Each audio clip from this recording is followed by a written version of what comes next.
markana waxaa soo galaya booliska militariyo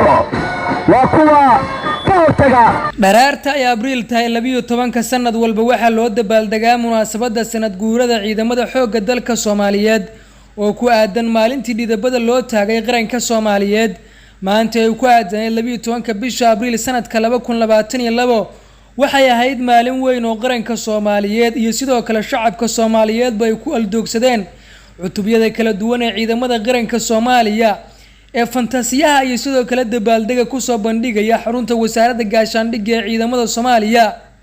waxaan kula wadaagi doonaa muuqaaladii la yaabka lahaa ee goobtan markaasi lagu dareemay farxadii iyo reynreyntii ay dareemeen qaranka Soomaaliyeed.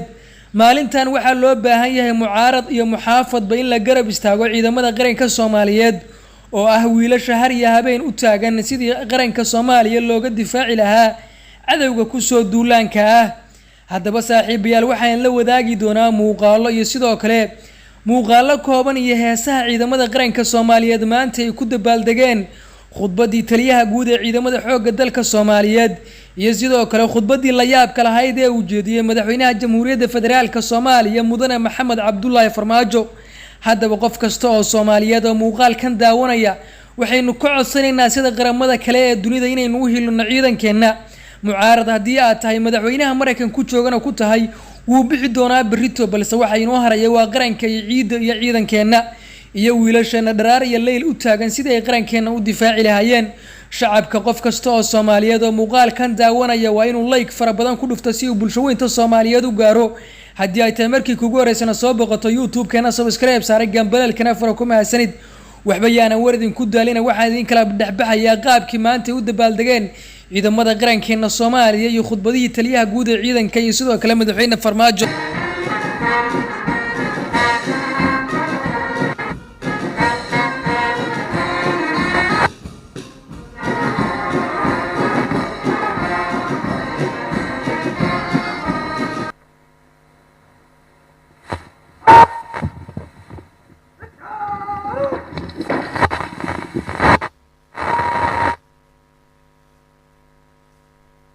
madaxweyne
madaxweynaha Jamhuuriyadda Federaalka Soomaaliya isla markaana waxa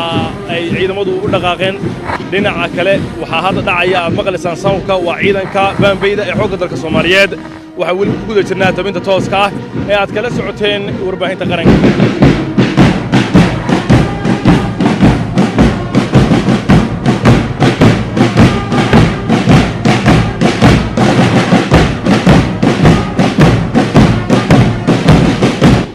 xoogga dalka Soomaaliya ciidamada cirka ee xoogga dalka Soomaaliya oo loo carbiyay inay la dagaalamaan cadawga dhanka cirka ayaa ugu horeeyay ciidamada xoogga dalka Soomaaliyeed ee halkan ku soo bandhigaya baahida xiga ciyaarta ciidamada soo bandhigaya gaadaka ciyaarka waxaa ugu horreeya ciidamada cirka iyaduna uu gudbiyo taliyahooda dabagalooda sidoo kaleeto waxaa ciidamada ka mid ah ku xiga ciidamada badda oo ah ciidanka dharka cad oo iyaguna soo bandhigaya gaadaka ciyaar aad u badan waxaad daawanaysaan telefishinka qaranka Soomaaliya daawadayaal saa arkaysaan hadda waxaa soconaya gaadaka ciyaarka ay soo bandhigeen ciidamada xoogga dalka Soomaaliyeed maadaama ay maanta ku aadaysan tahay sanad guuradii ciidamadu waa ay soconayaan waa ay gaardinayaan waxaanay soo bandhigeen dholotus waxaa horkacaya saraakiil ka tirsan xoogga dalka Soomaaliyeed ciidanka ugu horeeya waa ciidamada cirka waa ciidamada badda ee xoogga dalka Soomaaliyeed sida gaadaka ciyaarka ay u soo bandhigayaan ayaan idinku soo tabin doonaa sida tooska halkaad kala socotaan waa telefishinka qaranka Soomaaliyeed ama warbaahinta qaranka guud ahaan si toos ah ugala socotaan waxaan ku suganahay wasaaradda gaashaandhigga xukuumadda federaalka oo hadda live ama tooskan idinka daawas waa maalin ku weyn maalmaha ciidanka waa kuwa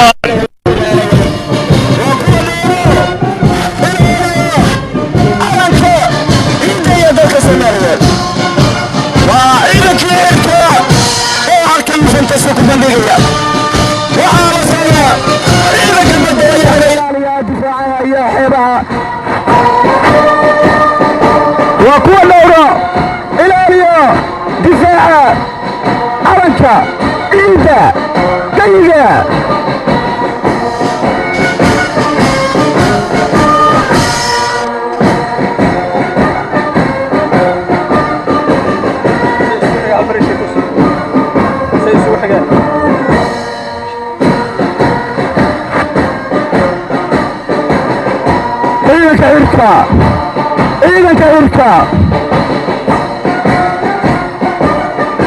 ciidanka cirka xoogga dalka Soomaaliyeed ciidanka cirka xoogga dalka Soomaaliyeed ciidankii badda ayaa daba raacaya waa kuwa difaaca xeebaha xuduudaha badda inooga furan qatar welibana waa ay ka hortagaan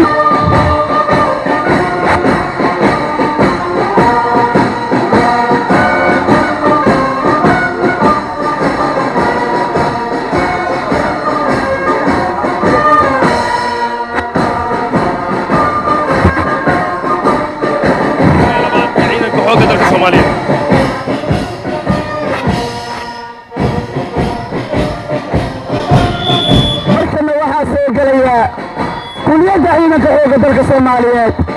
saraakiishoodii tababarka ku jiray iyo saraakiil xigeenadii waa kuwan halkan fatasa ku soo bandhigaya waa kuliyadda ciidanka xoogga dalka Soomaaliyeed waa kuwii u huray qaranka naftooda waa kuwa dhiigga u daadiya calanka ciidda dalka iyo dadkaba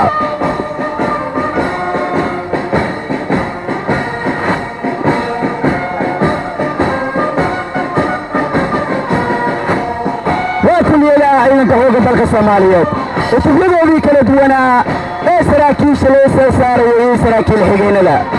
waa diyaar astaantoodu waa diyaar waa difaaca calanka ciidda dalka iyo dadkaba mar walibana way u taagan yihiin difaaca ciidan waa kuwa dhowro ilaaliya xuduud waliba ee ku furan geyiga Soomaaliya waa kuwa hogaamin doona ciidanka xoogga dalka Soomaaliyeed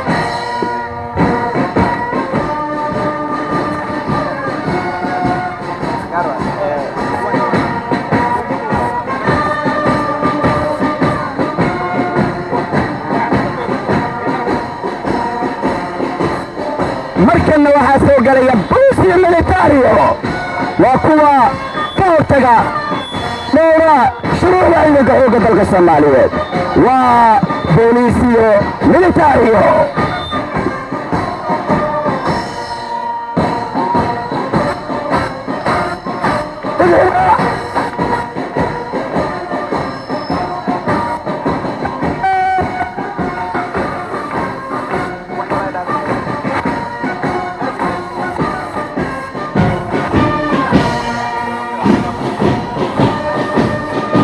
waxaa soo galaya ciidankii dhulka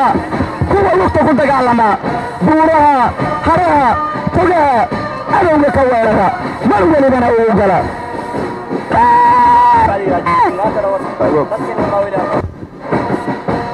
waa kuwa u dhaartay qarankani waa ciidankii dhulka ee xoogga dalka Soomaaliyeed uma baahna codkooda iyo luftooda ayay ku caanamaalayaan waa kuwa ku dagaalama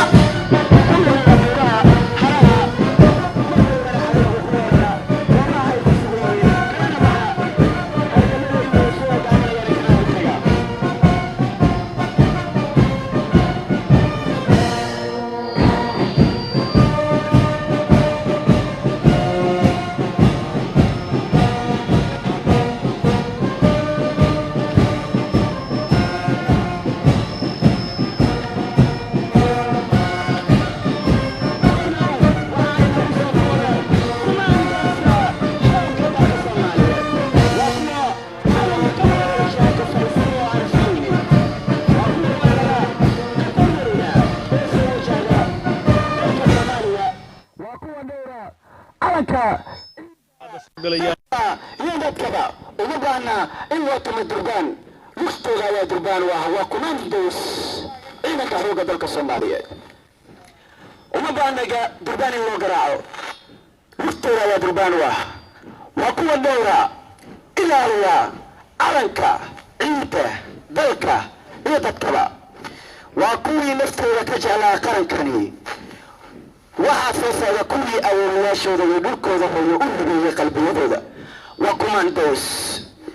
waxaa soo socda kuwa shacabkooda dartiis si sharaf iyo ixtiraam leh ugu dadaalayay waxaa soo socda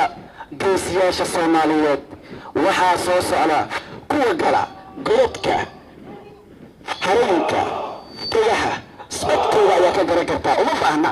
turbaan iyo sacab in loo tumo waa commandos ta ciidanka xoogga dalka Soomaaliyeed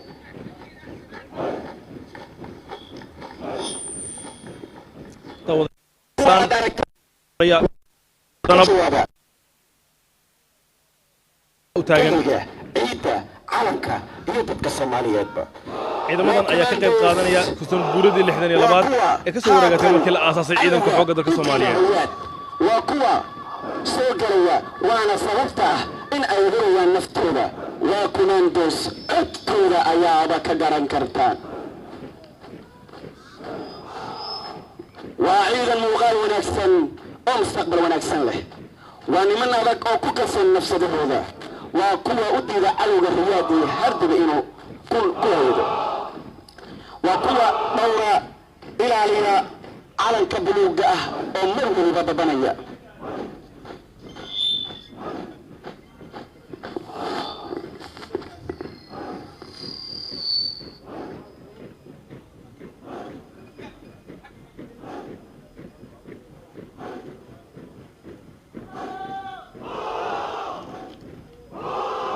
kuwan hadda marayana waa ciidanka commandos ka danab waa kuwii taariikhda hori lahaa laguna hori lahaa waa kuwii qarniga magacooda lagu xusi lahaa waa kuwii waawadkii cadowga mar waliba ugu gara godadka ay ku jiraan waa commandos ta ciidanka xoogga dalka Soomaaliyeed oo mar waliba u diida cadowga haddana daawadayaal waxaa soo bilaabanaya dabaabaadka ama gaadiidka ciidanka xoogga dalka Soomaaliyeed saa arkaysaan daawadayaal iyagana waxaa soo bilaabanaya halkaas ku dhamaaday gaadiidka ciyaarka ciidanka balse hadda waxaa soo maraya gaadiidka waa dabaabaadkii gaashaamna ee cadowga mar waliba ku jira saa arkaysaan daawadayaal waxaa soo galay gaadiidkii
ما حدا جرافيك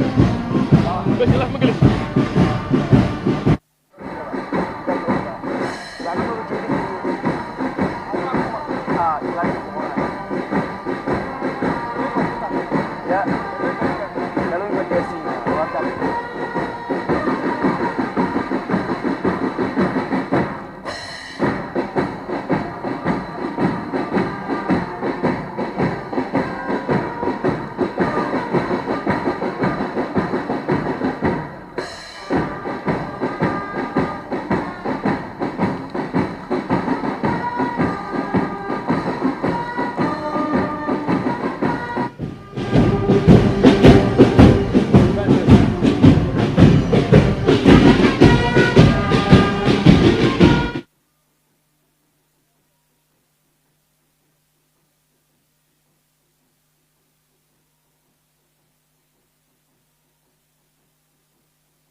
haddana daawadeer saa arkaysaan waxaa soconaya weli dabaabaadka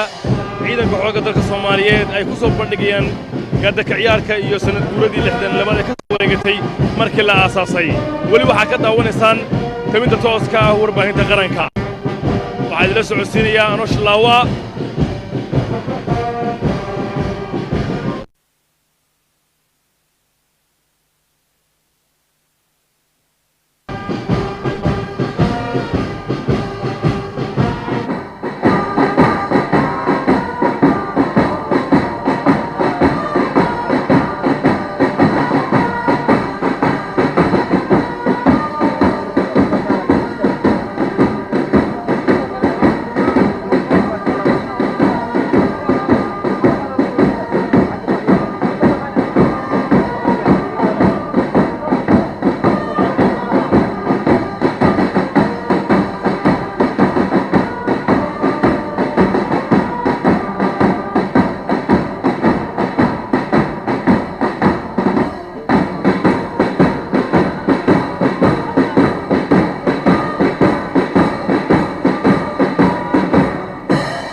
أيضا رنتي عن هذه كرو ضمان إذا عدى قرنك إذا عدى عيدا ماذا قلب كسيدة إذا ضمان مادي هكذا رنتي وأرنتا سيجانا سيابا قارقارة إنه قال شقي جرو عن لأن هذه هذا بحسنتهين ولنا عنو باهنا رنتي قعن توضة إن أي قد بيان سلوغا قبطو لمن كاد يقمير تبع قرن كان يوم الدين مدن يال يمروين ضمان وحقبتك كركو حسن لحريرة محاها يشاق حسكة iyo xiriirka guulaha uu gaaray ciidanka xoogga dalka Soomaaliyeed sidaas oo kale ayadana waxa barbar socday oo aad ogtihiinba la dagaalanka ururada argagixisada oo runtii in muddo aan kula jirnay argagixisada dagaal laguna qaaday hawlgallo aad u xoogana oo meelo badan looga xureeyay meelo badan oo xarumo badan ay kula hayeen lagu burburiyay aan rijaynayna insha Allah ta'ala inaan xoojino siina dardar gelino si aanu dabar goyno oo uga saarno ummadeena taliyaha ciidanka cirka taliyaha ciidanka dhulka iyo taliyaha ciidanka badda gudoomiyaha gobolka Banaadir taliyaasha hogaamada ciidanka xoogga dalka Soomaaliyeed sareeyaasha saraakiisha saraakiil xigeenada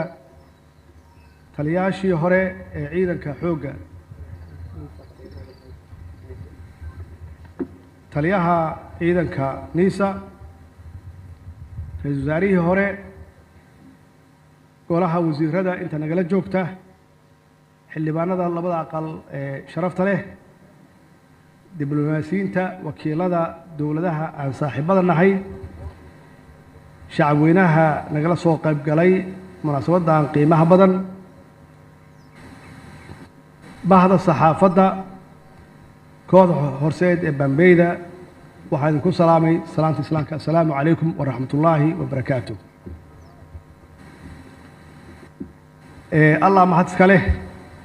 oo maanta noo suurtageliyay qabsoomidda munaasabadan aan u dabaaldegayno xuska sanadguuradii 62 ee ka soo wareegtay aasaaskii ciidanka xoogga dalka Soomaaliyeed waxaan rabaa inaan u mahad celiyo taliye odawaa runtii iyo saraakiisha sare oo ka qayb qaadatay abaabulka xafladan quruxda badan iyo sida wanaagsan ay xarunta wasaaradda gaashaandhigga ay dhismaheeda iyo quruxdeeda u soo celiyeen waxaan rabaa inaan u hambaliyeeyo ciidamada qalabka sida guud ahaan iyo ciidamada xoogga dalka Soomaaliyeed qoysaskooda waxaan leeyahay hambaliyo waxaan ilaahay ka baryanaa sanadkiisa inuu nagu gaarsiiyo caafimaad iyo cimri iyo horumar taliye odawaa uu ka hadlay taariikhda ciidanka xoogga dalka Soomaaliyeed iyo dhismihiisa iyo marxaladihii soo maray aniguse wax yar ayaan rabaa inaan ka taabto taariikhda aasaaskii ciidanka xoogga dalka Soomaaliyeed oo ahayd 12 April 1960 uu hogaaminayay aasaase uu ahaa Allah u naxariistee General Daawud Cabdulle Xirsi oo dhidibada u dhigay aasaaska u dhigay ciidanka xoogga Soomaaliyeed oo muddo 30 sano ah runtii gaaray meel aad iyo aad u sareysa oo laga ixtiraamo caalamka guud ahaan iyo Afrika gaar ahaan wuxuu ku dhisay ciidankaasi oo cutubiyadii ugu horeeyay ay ahaayeen 2 urur macnaheedu waxay ahayd 8 hormood ayuu ku bilaabay oo aanan khibrad dheer u lahayn ciidan difaac